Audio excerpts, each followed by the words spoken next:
Hello to all our magical listeners. We are Marie and Kate. Together, we love to chat about mindful magic. Mindful magic is intentionally, mindfully traveling through each day, each task, every little mundane thing you need to do with a magical mindset. Let's get magical and start this episode.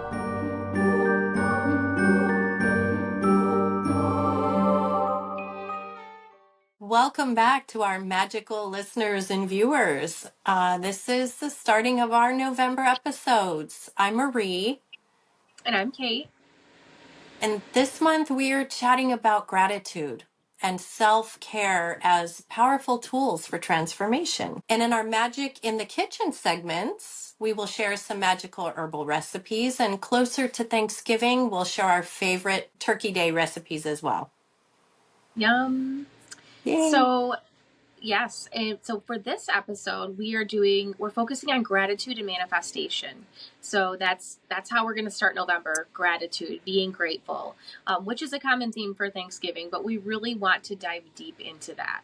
So gratitude is not just a feeling that's for the season, but this is something that you can use all year round, not only to lift your mood, but to help raise your vibration, to help you transform into a magnet for what it is that you want, for healing, for love, anything that you want, because gratitude it's an underrated emotion, or not even would you call gratitude an emotion? It's a state of mind. Yeah. So yeah. it's underrated, and just practicing gratitude each day. I've been focusing on this for years, and it's not something easy to do, especially when you're going through a lot. Focusing on gratitude, it's just really, really powerful. So we're going to talk about gratitude. Why gratitude is a game changer. Gratitude is a powerful emotion. Dr. Robert Emmons, this is a top researcher on the subject, says gratitude is literally one of the few things that can measurably change people's lives.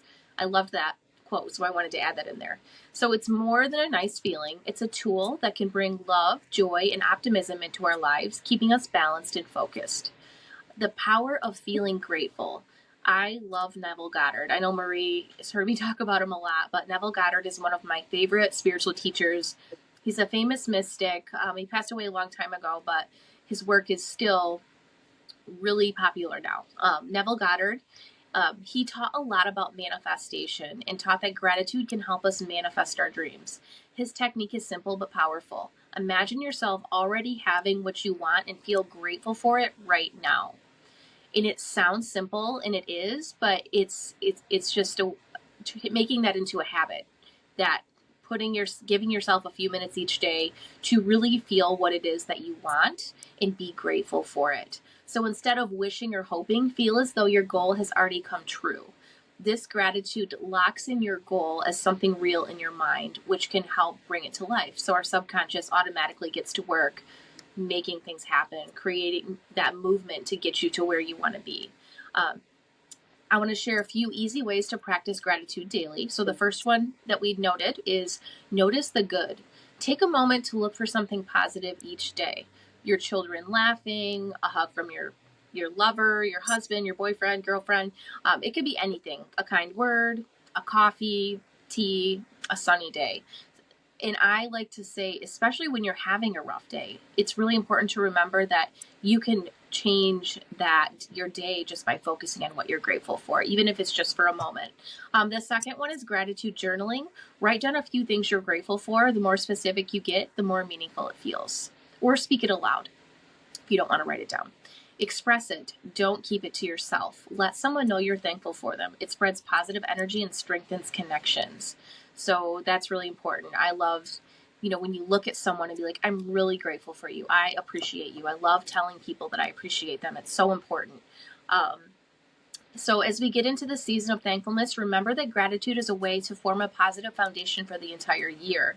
Like I was saying, to make that into a habit. So let's make gratitude part of our journey, not just a holiday tradition, and see where it takes us. Gratitude helps transform you into a magnet for love and for more to be grateful for. So more tips. So when you feel like you want to complain, think about something that you're grateful for. Start reprogramming your mind. Next, you can ask your angels and guides to help you see. If you have a hard time getting your mindset there, if you're having a really rough day, ask your guides, your angels, your spirit team, show me something to be grateful for. Help me tune into that mindset. And then this also helps you get rid of limiting beliefs and these mindsets that have been passed down. You know, I don't know about you, Marie, but in my family, it's really common to just complain all the time about everything that's wrong. And I really don't like that. So I've been trying to break that with myself, and obviously that will pass down to my children. We also have a powerful gratitude guided meditation on our YouTube channel, Mindful Magic channel. And then I just have a few notes here that I want to mention before we dive into our next topic. But I said again to tell people you appreciate and love them. Make it weird. Look them in the eyes. So that's really a really good way to practice daily I gratitude. love that. Make it weird. Make Make it it weird. I awkward. read that somewhere. I'm like, I love that. I love Make it making it. weird. Make it a moment, and then you both can laugh about it. Try to make it weird at least once a day. Not really like creepy weird, you know. Hey, Kate, Yeah. I appreciate you. I I love love you. I love you so much. This isn't weird. It's not. I'm We do not that all the making it time. weird enough. It's because we're both weird. We like the weird. It's true. It's So normal. if you've never read Neville Goddard, I would highly recommend. So my favorite two books of Neville Goddard, they're actually narrated by Mitch Horowitz, which is another one of my favorite authors. But on Audible, Feeling is the Secret, and then The Power of Your Subconscious Mind and How to Use It. Those are amazing books to help you teach you how to reprogram your mind. Ay, ay, ay. Sitting in gratitude, if we can just wake up and take like even just a minute or two before we get out of bed and say the things in our mind, things that we're grateful for. Say things that you're grateful for that you're trying to manifest Yes. as Yes. if you have them already. Yes. Yeah. And I have to apologize if you guys can hear. I have pit bulls and they're here with me. And to try to keep them occupied during this, I make them peanut butter bones. I Oh yeah. have freeze dried liver that I grind up and I mix with peanut butter and then I put it in the hollowed out bones. And Liam's like, I hope you guys can't hear the I sucking sounds. can't. I can't. So Liam and Hopefully Dahlia are grateful for you, Marie. they appear very grateful and they're not making it weird though. So yeah, So gratitude, I mean, it's simple, but you just have to do it. And I find that it's easiest to do actually when you're having a rough day or it reminds you, hey, what am I grateful for right now? Think of something I'm grateful for. I lost this, but at least I have this. And I'm so grateful that I have this because I can't imagine not having that. You know, it really helps switch your perspective too, to not focus on what you don't have. I know people have some really rough days and I know there are some folks out there that really have some powerful hardships, but you can still find one tiny thing to be grateful for and just opens up your energy channels to accept more good things coming into your life. If you can't find something to be grateful for in the moment, think about your past, where you've been when it maybe felt like a worse day than you're at now. And what did you take from that? What was that lesson? Wow, I'm grateful for that lesson from that time. I wonder what lessons here.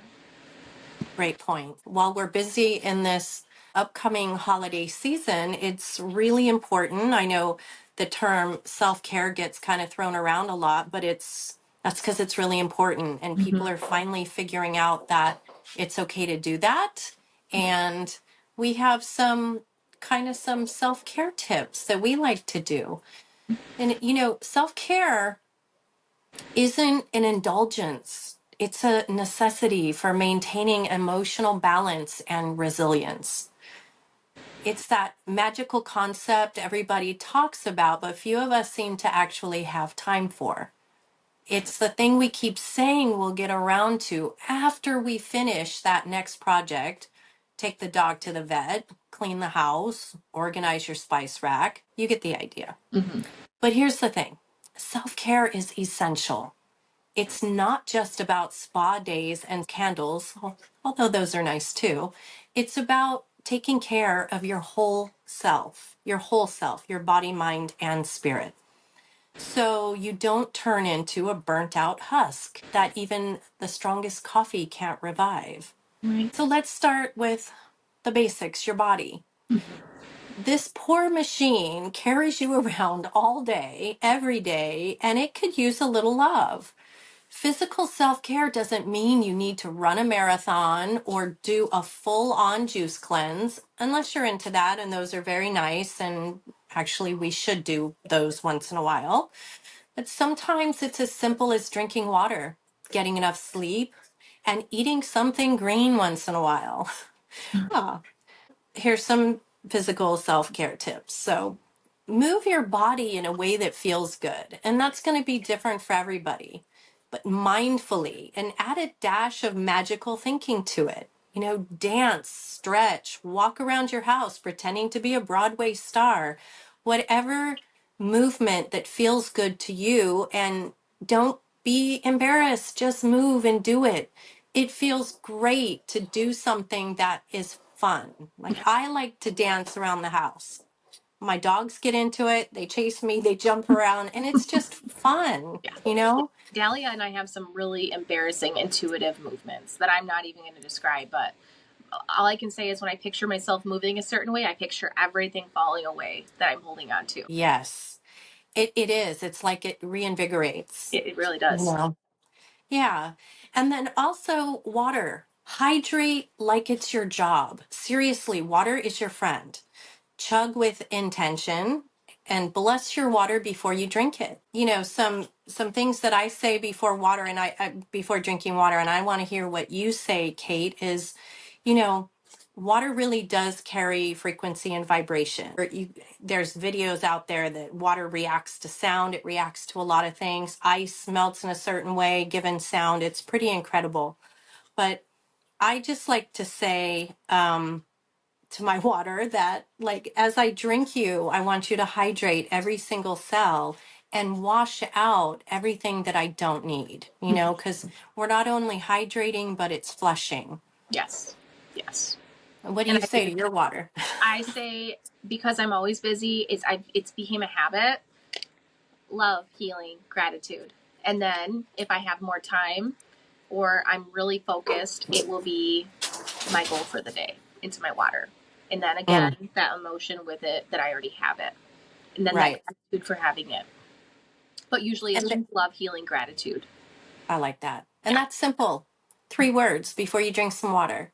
And, you know, to hydrate well, I think I've read many, many places and heard from many physicians, you try to drink an ounce of water for every kilogram that you are. So if you weigh 100 pounds, that's roughly, you know, you can just kind of cut it in half. That's kind of safe. 45, 50 kilos. So drink 45 or 50 ounces of water a day and adjust it to your weight. They say that's enough hydration. So ask your water to replenish and hydrate you and also wash away any toxicities that no longer serve you. That's really important. And then also take a nap. We don't always have time for naps.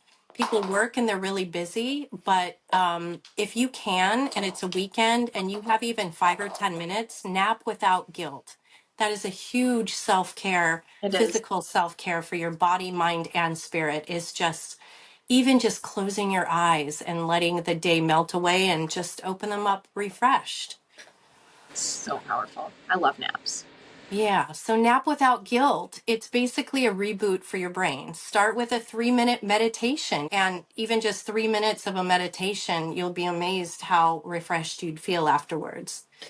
And then, of course, yes, occasionally eat a vegetable for your physical self care. Darn.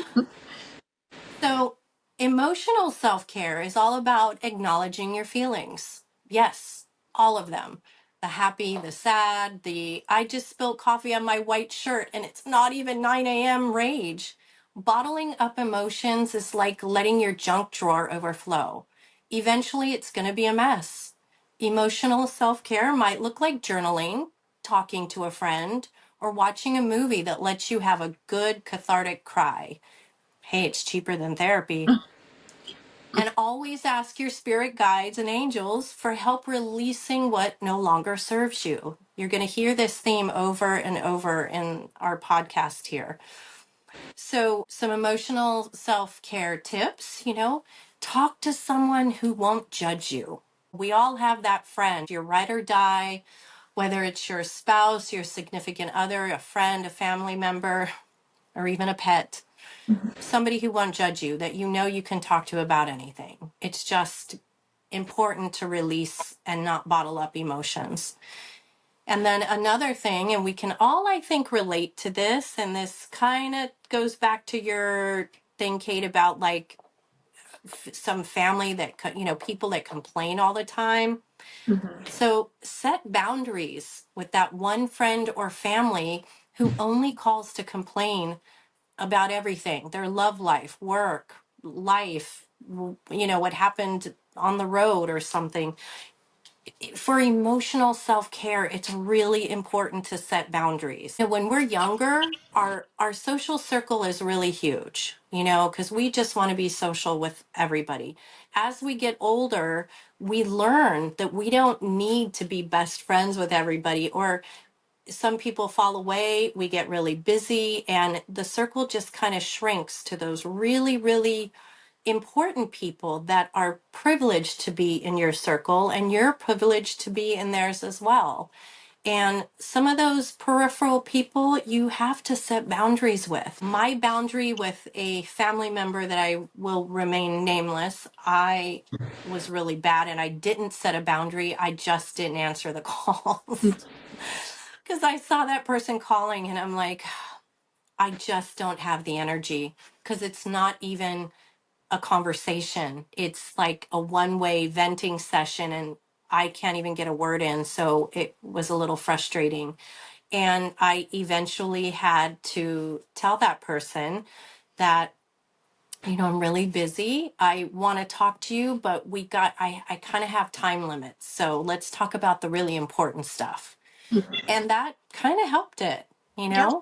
know? I've had this happen to me too, Marie, recently actually, and I didn't know what to do because I can't avoid these conversations, and I don't want to say why, because I don't want to give away the relationship. But in this situation, I'm like, what if I did what they did and instead switched it all back on myself, and instead of reacting and allowing them to dump all of that on me, what if I do it to them and see if they give care or even ask questions and they didn't?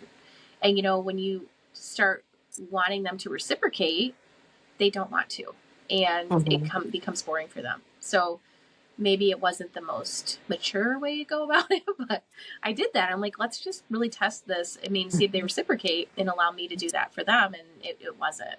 So it's slowed that down a bit, but I don't know if I would even recommend doing that. That's just one thing that I've tried recently that did kind of work. Well, social experiments are fun, Yeah, It's interesting to see what happens. yeah, And, it does tell you a lot about that relationship and that other person. If they're willing to dump on you and complain to you and vent to you, but they're not willing to be an ear to you, then that you have to rethink, right? right. And then the guilt kind of goes away because Yeah. you really know where you stand with that person. Yeah, exactly. Mm-hmm. And so speaking of that, you can give yourself permission to feel your feelings without telling yourself you're too sensitive or you're overreacting. Stop being so judgmental toward yourself. Emotions are normal, really. And we're human. We have them. We're here to experience them. I think that sometimes the challenge is maybe keeping them in check, but if you're doing emotional self-care, then it's important to express yourself. And so then we move on to spiritual self-care.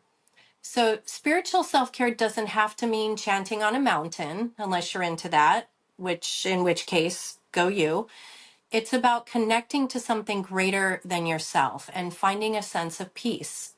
Maybe that's through meditation, nature walks, or just 5 minutes of quiet when you're not scrolling through social media. Think of spiritual self-care as clearing out the mental cobwebs so you can focus on what really matters, like actually breathing once in a while. How's that for a concept? It's so true, though. Really Mm-hmm. think about that. Are you thinking about your breathing? Are you taking a deep breath? Are you relaxed and allowing yourself? I mean, that's powerful. Simple and Yeah. powerful. Taking one deep breath Mm-hmm. and remembering to do that. You know, they have the Apple iWatch and there's apps that remind you to take a deep breath, Wow. breathe. So, you know, if it's on an app, it must be important. Right? Apple does it. If Apple does it, it must be Mm-hmm. important. So again, we'll go back to meditation. You can meditate. You can try an app like we were talking about, or just sit quietly and see what thoughts pop up. And if they're about snacks, like mine often are, no judgment. Don't judge yourself. If you have too many thoughts and cannot meditate, believe me, we have all been there. Just allow the thoughts to come. You know, you can visualize a giant chalkboard like the size of a wall, and you know, in your mind's eye when you're trying to meditate, and if your thoughts are just coming and you can't seem to relax, go write your thoughts out on the chalkboard and then erase them. And just the act of doing that is going to help you relax and let go of some of that so that you can actually meditate. And honestly, if you have a ton of thoughts like I do sometimes, by the time you write them out and, you know, erase them all, it kind of feels like you meditated. It was like you're working through something, because you get some answers sometimes during that, which is kind of nice. I love that. You never told me that one before. I like it. Oh, yeah. Yeah, I think many years ago, one of my mentors talked about that, and I always carried that with me. I guess it's so natural, I kind of get that I do it. But even, let's see. So the chalkboard is a good one, and then another one is even seeing your thoughts kind of in a little bubble attached to a helium balloon and just let them sort of float away into the ethers is another way of letting go of the thoughts. And even just mindfully taking care of your thoughts is relaxing in itself. And eventually you'll learn to just lock all the thoughts away, like have a separate room or a waiting area, a little lobby for your thoughts in your mind, and then move them there and tell them to stay there so that you can meditate for a little bit. And, you know, a lot of that is like your emotions and your ego, and you have to just separate it and say, I'm going to put you here. I'm not going to forget about you, but you need to stay here for a minute because I got something else to do. Yep. So you can also get outside and take a walk. You know, if you're in a city, hopefully you can find a park or somewhere where there's a little bit of nature, trees, bushes, flowers, birds. But you can always pretend that you're a wise forest witch communing with the trees and the birds and all of nature, anywhere that you are.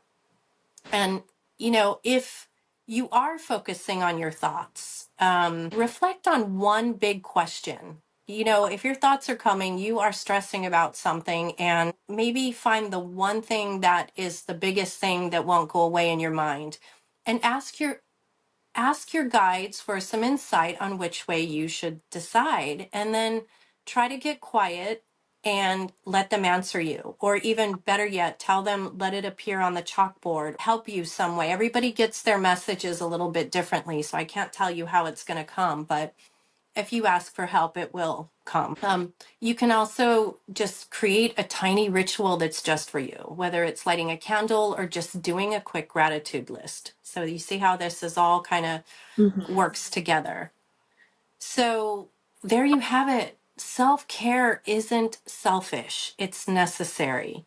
When you take the time to nourish your body, mind, and spirit, you're building a stronger foundation for everything else in life. And hey, if self care happens to involve a face mask or a bubble bath, wine, and a little chocolate, then so be it. You know, we'll just call it holistic wellness. So always sit in gratitude, even just for a minute or two, for your experiences, for your challenges, and all the support you have, whether you're aware of it or not. I love those, Marie. Thank you. I Yeah, love you. I'm so grateful for you. I love you too. Oh, I love that. I love all those. I love your chalkboard, and one that I talked about Angel Magic is worry clouds. Put it in a cloud on your hands Yep. and The envision worry yourself. clouds. Same, Yep. same with the helium balloon. They're really similar. I love that. So the next segment of our episode, we are going to start Magic in the Kitchen with Marie, but I'm going to first talk about simmer pots. And I've been really, really excited to talk about simmer pots. They're one of my favorite fall activities in the home. So simmer pots are a beautiful way to create ambiance and set an intention for gratitude, or any intention. It doesn't just have to be gratitude. So, but for this example, I'm going to be talking about our gratitude simmer pot. So for the gratitude themed simmer pot, the ingredients are going to evoke warmth, comfort, and abundance. And here's the ingredients that align with the gratitude and help create that cozy atmosphere. So with a simmer pot, you get any pot and you fill it with water. And then you want to put your ingredients in it, and then you turn it up to a boil, and then you simmer it for as long as you want. I usually simmer mine for like 3 or 4 hours. So you get your water, you put it on a pot, put it on the stove, and for the gratitude simmer pot, this is what you would put in it. So the cinnamon sticks. The cinnamon sticks symbolize prosperity and success, adding warmth and spicy aroma to enhance feelings of comfort and gratitude. The second is cloves, associated with protection, love, and mental clarity. They have a warm, earthy scent that encourages appreciation. The third is one of my favorites for a simmer pot is apples. Apples represent love, abundance, and the harvest. Add apple slices to invoke gratitude for the season's bounty and a sense of connection with nature. I actually take my apples and I cut them in half, the sideways way, so you can see the star. That's how I do mine. I don't just do the slices, but you can. So the fourth one is oranges or orange peels. They're known for joy, positivity, and success. The fresh, bright scent of citrus helps open the heart and mind to thankfulness. And I believe oranges are also for abundance, because my spell for Jilly's Tiger's Eye candle, I had orange, and I'm pretty sure that was why. It was an abundance spell. So the fifth one is rosemary. Rosemary is linked to remembrance and love. Rosemary's earthy herbal notes can be a reminder to acknowledge and cherish those who've supported you. So it's the gratitude. Star anise brings protection and luck. The star shape is symbolic and can serve as a reminder of blessings and guidance. And then bay leaves symbolize wisdom and peace. And what I do with the bay leaves is I actually write my intentions on them, and then I put them in there. So you write the few things you're grateful for on dried bay leaves before adding them to the pot. The next one is cranberries. They represent friendship and positive relationships, great for infusing feelings of gratitude for the people in your life. Next is pine sprigs or needles. Pine signifies protection and resilience, while also adding a forest-like aroma that promotes inner peace and gratitude. And the last is nutmeg, known for luck and prosperity. Its warm, nutty scent brings a sense of gratitude for abundance and simple pleasures. So putting all those together, let it boil, and then you simmer it. So let me see here. Some of the best ingredients for fall simmer pots I want to add is citrus. I love the orange and lemon. You can do orange or lemon. The spices best for fall simmer pots are cinnamon sticks, clove, cardamom pods, star anise, nutmeg, and allspice. Great fresh herbs are rosemary, bay leaves, and mint leaves. And then apples, cranberries, vanilla, pine needles. You can also add maple syrup for a bakery-like scent. You combine maple syrup with cinnamon, vanilla, and pine or cedar, which I can already smell that. That sounds amazing. Is there any that I missed, Marie, that you would recommend for a fall pot? I like cedar. Cedar. If you're around cedar trees. Yeah. Yeah, Danny's Cedar is allergic, good. which is why I didn't ever think of that one. Oh, he's allergic. Okay, Yeah, don't do that's why I cedar didn't know of with that you one. guys. Cedar is good for abundance and protection. I believe so, yes. I wanted to add a few more tips for the fall simmer pots. So you can use what you have on hand and as much as you like. It doesn't have to be a lot. It can be a little pot. I even saw this little tiny cauldron that you can put on your counter with a little tea light under it and make a miniature, which I'm going to get one of those this year. So it doesn't have to be huge. You can use apple cider instead of water. Add a few drops of essential oils to make the smell stronger. And you can ground spices instead of whole, but you'll need to use less. And what I like to do too is when I have my simmer pot, I set a whole vibe. I pick out crystals that match my intentions and I set them around my stove. My whole kitchen is basically like one big magical space.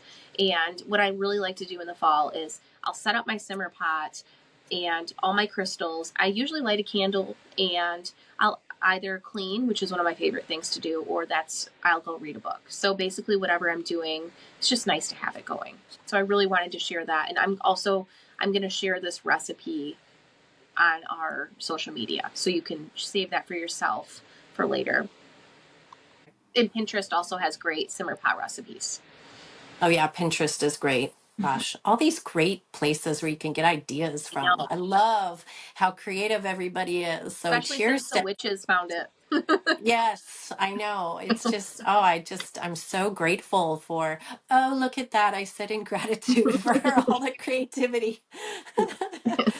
But one thing that I used to do decades ago when I lived in the snow and had a wood burning stove was um, because the wood burning stoves get so hot, they just dry everything out. So it's always recommended that you put a pot of water on anyway, just to humidify the air a little bit.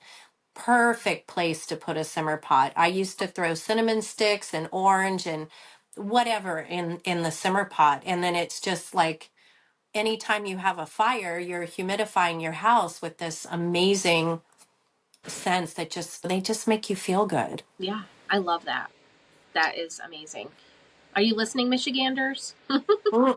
Take notes. So here's a couple of herbal tea blends that are like intention teas that I wanted to share. And it does require that you have some herbs and flowers and stuff like that in your kitchen. And I realize, not everybody is the kitchen witch and has everything at their fingertips. So we'll include some links on where to buy herbs. You want to just make sure that if you're using them, they're chemical free and organic if you can help it, that they're responsibly sourced and hopefully, grown in a place that doesn't utilize child labor or anything like that. You don't want any of those vibes in you're putting that in your body. Let's just, that's really important to me anyway. So I have one of my favorite books is Scott Cunningham's Encyclopedia of Magical Herbs. I think I got it through Llewellyn Books, and he wrote it in 1997. But I, I mean, the spine is worn out. I love that book so much. And if you're gonna create magical potions and concoctions and teas, it's kind of nice to know the magical properties of each herb so that you can create your perfect tea. So, we encourage you to look around, play around, see what works for you. These are just some of ours, but it's like we keep saying, it's only a jumping off point for those of you who are just getting started or are looking for new ideas. We encourage everybody to make it your own. As with anything medicinal, there can be interactions. So please consult your primary care physician or your naturopath before using any herbs ever mentioned in this Mindful Magic podcast, especially if you're taking medications. You want to make sure that you don't have bad interactions and have an allergic reaction or worse. So please consult before you start messing around with herbs. So I'm going to share with you this creative inspiration tea. So start boiling your water, get your favorite teacup out. You can use a strainer. You can use the little tea balls that, they open up and close so that you can dip them in because these are all loose teas. So I like to use a tablespoon of calendula flowers. And if you have marigold in your yard and you're going to use your own, um, harvest them at high noon when the sun is at its biggest and brightest for extra potency, because these marigolds are infused with the energy of the sun. It's their color, it's their energy, and calendula is known for bringing protection, prophetic dreams, and clear vision. Plus, they add a cheerful, sunny vibe to boost your psychic powers. The bright yellow orange color can boost your solar plexus chakra energy too, the seat of your emotional energy. And then to that, you can add a half a teaspoon of lavender buds, just little lavender flowers. Lavender brings the calm and clears the mind. It sweeps away stress to make room for visions, impressions, and a little creative spark. It's perfect for your crown chakra up here. You see what I did? I didn't mean to make a bull, but like the crown chakra, that's the color, the lavender, there. It's perfect for your crown chakra. Lavender promotes psychic visions and protects against unwanted energies. And it's like a chill pill for your tea. And then a half a teaspoon of rosemary. So, for some extra cleansing and mental clarity, rosemary's got your back. Known for its powerful protection, rosemary sharpens the mind and sets the stage for inspiration. It's like a broom for your brain, sweeping away all the clutter. Even if you are starting to have a headache or you're feeling a little foggy brained, if you're walking by somebody's rosemary bush or you're just out and about and you see rosemary, if you go just rub your hands in it and take a big deep breath, it helps clear. There's something that it just instantly clears the mind and it can help with headaches. I love the smell of it too. Yeah.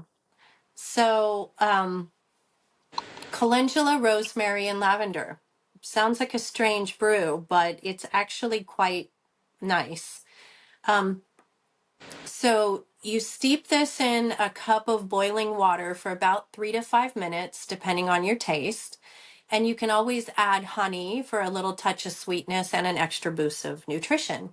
Honey not only tastes divine, but also packs health benefits. It's full of antioxidants, boosts immunity, soothes sore throats, and even has antibacterial properties. And then use your tea strainer or pack your own tea bags, like we were saying, and then sip and let the creativity flow. And again, you're making your brew mindfully. When you're getting your calendula, you're thinking about the properties and what it's going to do for you. When you're getting your lavender, you're thinking about the properties and what you're looking for it to do to you, for you. And same with the rosemary.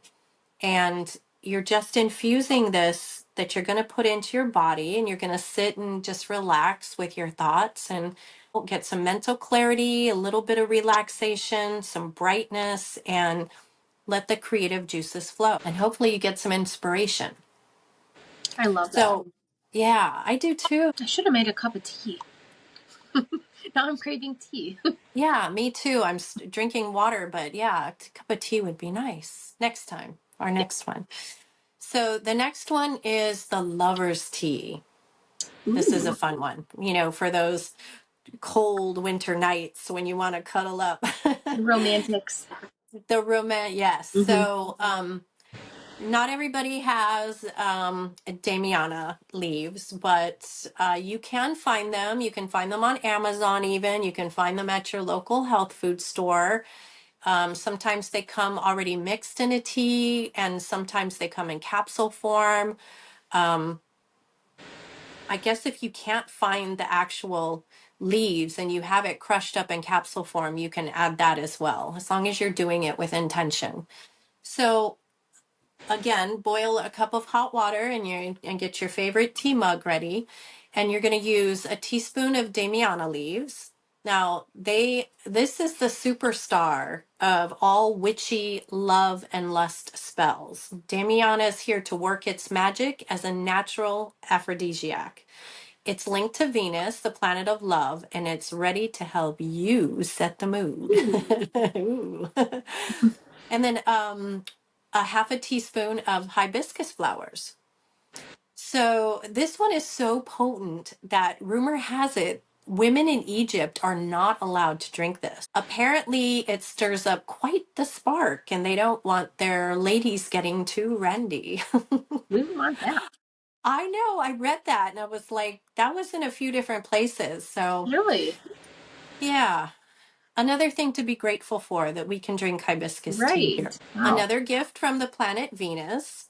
associated with the planet of love. Hibiscus is an all-star ingredient for bringing passion to any love spell. And then the last is a quarter teaspoon of rose petals. You know what? I'm going to make that a half teaspoon. It's A half. really hard to get a quarter. Yeah. And the last thing is a half a teaspoon of rose petals. Now, if you only have actual rose petals and you can't crush them up to put them in to get a half a teaspoon, I would say just throw a few rose petals in there. That's going to be equivalent to about half a teaspoon. So, whether you're calling in new love, enhancing your own self love, or keeping a relationship vibrant, rose is always your go to. With its sweet aroma and lovely pink hue, rose petals add that extra bit of enchantment. Plus, it's a beautiful color to your tea when mixed with hibiscus. It gets to be this lovely, deep, dark pink color. Um, And also, rose inspires the divine feminine. So always keep that in mind when working with any roses, that it inspires the divine feminine within you. So that's also something to work into your lover's tea. And again, pour over a cup of boiling water, steep for 3 to 5 minutes, and then add a little honey for sweetness and enjoy your cup of romance. That is beautiful, and I can't wait to have that one. I haven't had that mix yet, so I'm gonna get my Damiana leaves, and I want to make a cup of that like as soon as possible. And report back how it Yes, works. yes, I will. Thank you, Marie. I love those. I am gonna post these on social media, so if you're listening to this, it's probably already there. If not, it will be there within, the next day or so. So keep an eye out for those. I always put these on my Pinterest page as well. Next, we're going to dive into corresponding foods for November. So foods like squash and root vegetables, they help infuse warmth, magic, and gratitude into your cooking process. They also help you stay grounded through the winter. So these are our favorite root vegetables, and we're going to highlight both their health and magical benefits. So the first one is carrots, the golden gems. So carrot health benefits. Carrots are packed with beta carotene, which helps keep your vision sharp and your skin glowing. They're also loaded with fiber, so they're like nature's little brooms for your insides, keeping everything running smoothly. Their spiritual benefits. Carrots connect us to the earth, grounding us while also bringing us a sunny, vibrant energy to the table. They're great for working with the solar plexus chakra, boosting confidence, and naturally helping you see the bigger picture. Maybe that's why rabbits are so wise. So the next root vegetable, so when Kate mentioned, roots and keeping you grounded, that's something to think about when you're eating something that literally comes out of the earth in root form. That is a grounding food naturally. Next, we have beets, the earthy powerhouses.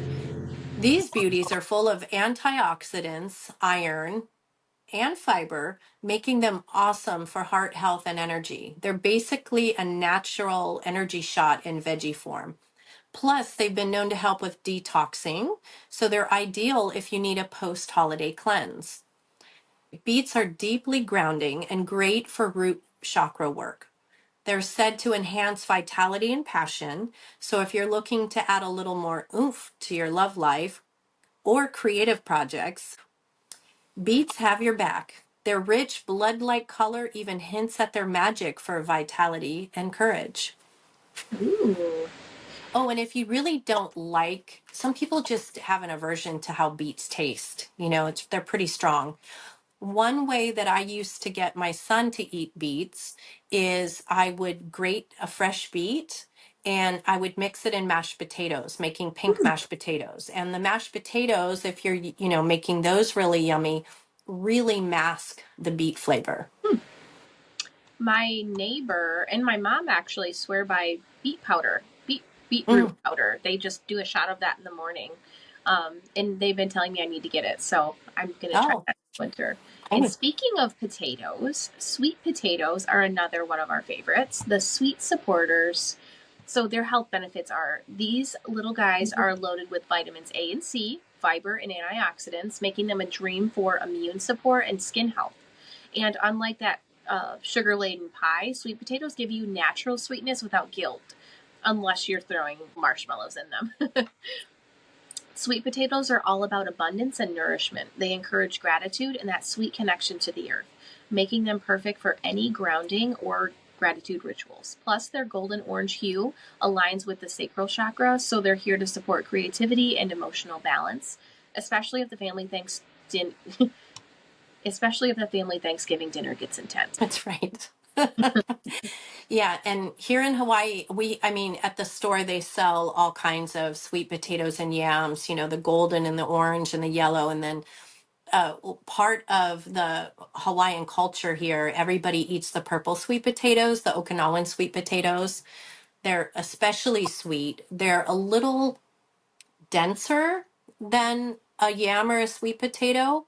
So when I cook them, I boil them or steam them, and then to make a mash, a purple mash, I add coconut milk Mm, and a little bit of salt and pepper, and it's divine. It's like you're not even eating a vegetable. that sounds It's so like good. you're eating dessert. Oh, they're Mm, insane. sounds good. So the next thing is a parsnip. And I think when I think of parsnips, I generally think of like old England, turnips and Mhm. parsnips and that sort of thing. But we all should be getting down on some parsnips, I think. We need to bring the parsnips back. They are they're like the shy, quiet cousin of the carrots. They're high in fiber and folate. They're great for digestive health and heart support. Plus, they're low calorie, kind of unlike carrots. Carrots are high in sugar. So, parsnips are low calorie, so you can eat them to your heart's content. Parsnips bring a subtle but solid grounding energy, perfect for when you need stability without too much flash. They're thought to help with patience and nurturing, so if you're working on any slow burn projects, parsnips are your veggie companion in perseverance. I wrote one of the Backyard Fairies books that I wrote is about teaching kids the magic as well as the healing of fruits and vegetables in the kitchen. And I didn't. There's quite a few of these that aren't in there, but I think it's so fun to think about the magic and the healing benefits, and then teaching them to your kids. It's so. I love that we are able to do this now. We can teach our kids that, wow, this is good for you this way, but it's also, you can add this intention, infuse this intention, know that it can help you, manifest what you want, heal. I love it. I love it too. And I love your Backyard Fairy series. We'll put the links up in our social media as well. Anybody who has young kids or young neighbors, friends who have young kids, nieces, nephews, because it is the holiday time and they would make a great gift for some kids. I'm telling you guys, these books are fabulous. They're so much fun. Um, and it's funny, I was cooking one day and I had inspiration for that story because it was really strange. I was cutting a cantaloupe for my kids, and it's anyone else that listens to this except for you and who's listening would think it sounds crazy, but I communicated and received a message from it that said, don't throw my seeds away, because I scooped them out, and they're like, don't throw me away, you're supposed to plant me. And basically it was, I believe it was more from my guides giving me that inspiration, and the fairies that I was working with saying that, did you know that Mother Earth, always is, she's abundant. There's always seeds that are in here. They're supposed to help you keep, so you can replant me, not waste them. So that's where Right. the inspiration came from. But I thought it was amazing, and I love that's that. how the story And started. maybe we can also make a link to, is it the Find Horn Garden?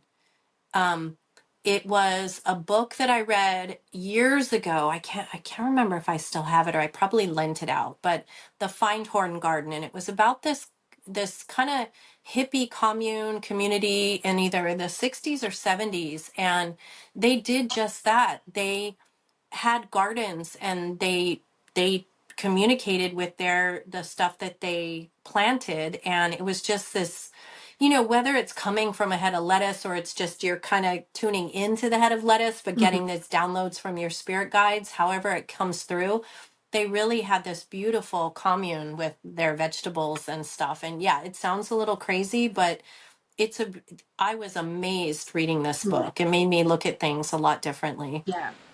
Me too, because it was a first for me, and then now it's easier, and I'm more mindful when I cook. But so we'll go to the next one though. I was reminded because turnips were in the series. I talked about turnips. So turnips are loaded with vitamin C and K. Turnips are fantastic for bone health and immune support. They're also rich in potassium, so they're ideal for keeping blood pressure in check. Handy if holiday prep's already raising yours. Turnips may not be glamorous, but they symbolize resilience and strength, known for their connection to the root chakra. They're grounding and steadying, making them perfect for perseverance spells or just reminding yourself to stay grounded through the holiday madness. Right. Turnips. Yeah. And then, the next would be, we can talk about potatoes. Potatoes get a bad rap, I think, because especially with like the keto craze and all this, they're so full of carbs. I love potatoes. Me too. Ask my husband. I'm like, I'm Scottish and Irish. I don't know. Maybe it's a DNA thing. I don't know, but I love potatoes anyway. Not, I don't want to go out and get French fries though. Like go out to a fast food joint and just get French fries. I want to like real potatoes. So, but anyway, they're actually packed with vitamin C, vitamin B6, potassium, lots of fiber, especially if you leave the skins on. They're great for keeping your energy steady, and the fiber helps keep you full. And this is really helpful when you're dodging leftover pie at Thanksgiving. So, plus their high potassium content supports healthy blood pressure. Perfect for when Aunt Karen starts talking politics on Thanksgiving. You're like, no, politics at the No dinner politics table. allowed this year. Yeah.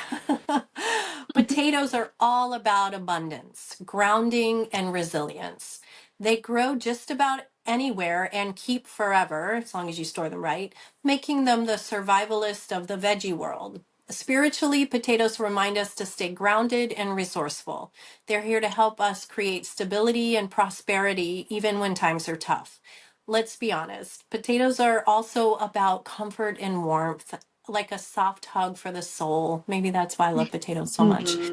I love that. They've they've got your back while mashing them, roasting them, or turning them into fries. Root vegetables are like November's gift to help us dig deep, pun fully intended, both in body and spirit.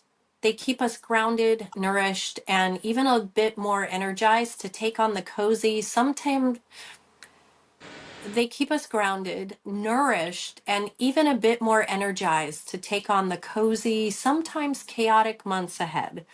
So roast, mash, or stew them up. They're here to root for you. I love it. I felt like Ghostbusters. I felt like Bill Murray when I said that. I know. I was getting the same vibes too. I just channeled Bill Murray. So, yeah, Kate, I think if we have some time, if you want to do one of Kate's readings. Yeah, we'll do a quick one since I know that we went on and on, but I mean, that's so much fun to talk about. Like, I just can't get enough of talking about food and, the fall stuff. It's fun. And again, this is for 18 and up because I do believe there's some nudity on these cards. Okay. Okay, so I'm going to pull cards to go along with our episode. Anything that Spirit wants to add, whether it be self-care, gratitude, or anything that we talked about. So, what do we need to know today? Angel of Abundance. So good things are coming. Allow yourself to receive. And like we were saying, helping transform yourself into a magnet for abundance is self-care, practicing self-care, gratitude, and then also self-worth was coming up about how know that you're worthy. Don't block yourself by not thinking that you're worthy, which many of us do that. And there's going to be a union of some kind. So this is union. This is going to be a partnership. It doesn't have to be romantic, but something that you are attracting to yourself is going to be a union of some kind, whether it be romance, whether it be renewed friendships, family connections, healing of family, or a new business partnership. So something good is coming. and you deserve it. You've been through a lot, and there's more of that self-worth. There's nothing to change or fix. Everything that you've been through up until now, you needed to manifest what's coming. So that's really beautiful.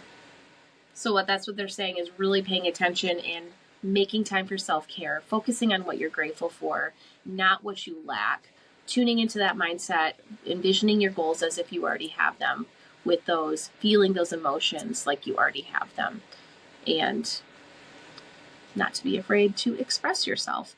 I believe we're all here to share something, whether it be writing a book, creating something, even creating children. You know what I mean? Like being a good parent, being a good friend, you know.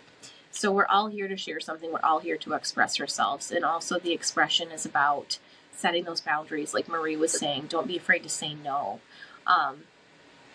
because that's part of the whole process. You have to express yourself to receive. So expressing could be saying no. Expressing could be creating something, to just not be afraid to show the world who you are and be authentic. Anything you want to add, Marie? Only that, I'm pretty amazed that the cards that you pulled really tied in the messages that we were talking about the self-care and even the express yourself. And it showed the card showed somebody dancing, and we talked about moving your body, Mm-hmm. you Yes. know. And so I feel like, you know, that this this was pretty interesting and pretty good messages for all of us. Yes. Yes. And you can book a reading with me. If you want to book a personal, like a private reading, you can just go to my website and get instructions there. But that reading was for everyone. You can take what you need. But Spirit was basically saying self-care, gratitude, and expression are very important. Yeah, we second that. We second what Spirit says. Yes. And so I think we'll wrap this episode up, and stay tuned for our next episode. We're going to be focusing on some more self-love practices and also some glamour magic. Excited for that. Yeah. And Yeah. we'll probably throw in a few more things. And of course, if we have time, another reading from Kate, which we love. Yes, I would love to. Yay. Okay. See you guys. See you later. Bye. If you have any questions or topics you would like to hear Marie and I discuss, please comment below, send us a message, or reach out to us on Instagram. We like to close each episode with a moment of mindfulness. Take a deep breath and think about what you're grateful for today. We're now going to bless everything that you're grateful for and let your higher self and guides know that you are open for even more blessings. We bid you farewell until we meet again. Merry meet, merry part, and merry meet again. We hope your day is filled with love, happiness, undeniable signs, and mindful magic. You can check out Marie's handmade candles, soaps, lotions, and more at kitchenwitchhawaii.com, and you can follow her on Instagram. You can book an angel reading with me, check out my books, and sign up for our angel magic community at katewhitneyofficial.com. And be sure to follow Mindful Magic on YouTube at Mindful Magic Channel. We are also on Facebook and Instagram.